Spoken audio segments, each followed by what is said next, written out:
Hi there, Angela here at Sew Bright Alpine Quilting. I'm in the studio today just finishing off the sample of the Nature Trails tablecloth or table runner that we worked on a couple of weeks ago during the Great Australian Craft Show. So I thought I'd just like to show you how we do a 60-degree binding, because this is not like your normal quilt. So we're just coming up to the corner and I'm sewing with a 1/4 inch seam, and I'm going to stop. I'm going to bend the fabric back right on the intersection of the point. Put a little mark in there, and I'm even going to grab a pin and pop a pin in there just so that I know where to stop. The main thing is to make sure you don't hit the pin when you're sewing.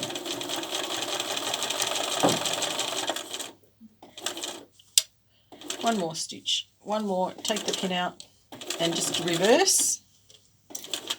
And then we take that out, cut our threads, and like our normal binding, we fold it up on itself. We're going to fold it up so that it's level on that line, and then we're going to bring it back down so that the excess matches the shape of the corner, and then we're going to pop it back underneath,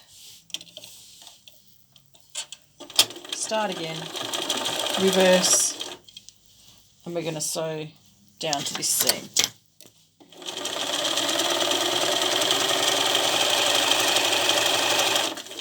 So this is the last corner before we join our ends. So again, we're going to fold it up on the intersection, make a little crease, grab a pin, put it in on the angle that we need to stop at,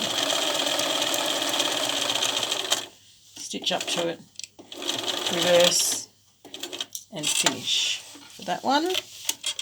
So now this is where we started, and this is the last sewing. So we want to make a nice mitered join here. So to do that, we have to pretend that we're going to do this corner here and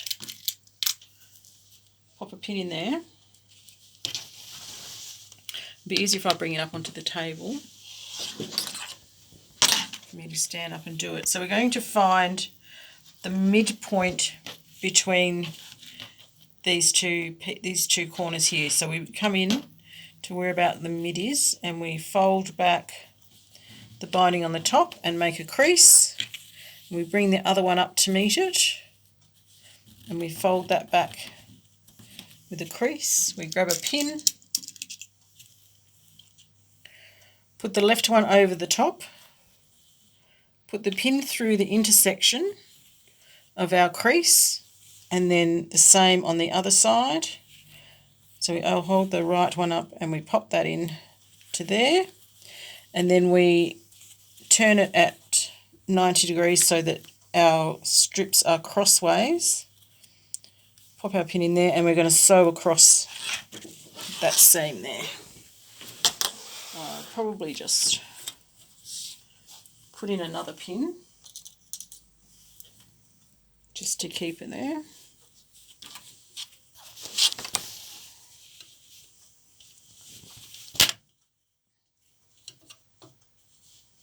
You're going to get it nice and flat.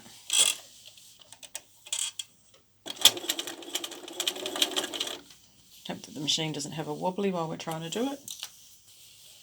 And we're going to sew straight across here.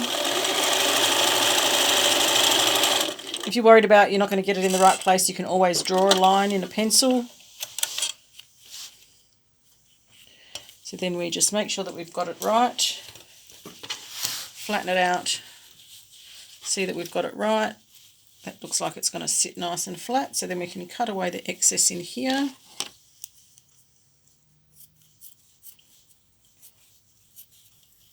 And we'll give it a little finger press. So give it a little finger press, open, sit it down flat, and then we're going to take it back to the machine and we're going to sew that last little bit.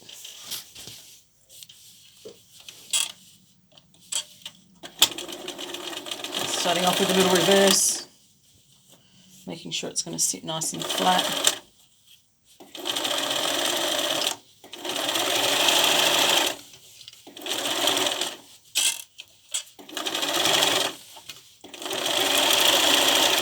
And we just go over the top of where we finished before, a couple of stitches and reverse. Cut that off.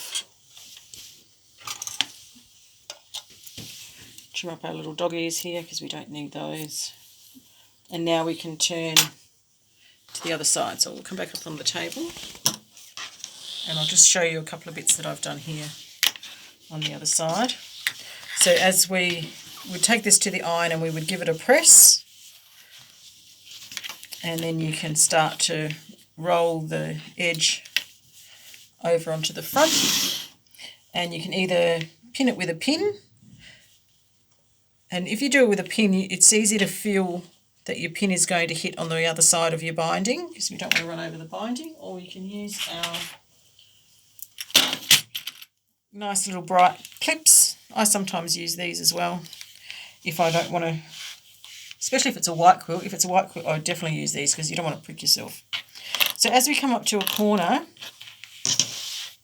go around the corner and use your finger to make a little crease, and then bring that crease over on top of the other one until you get it sitting nice in the right spot. And you can pop in your clip or your pin, and then as we sew, we'll sew along here and around the corner.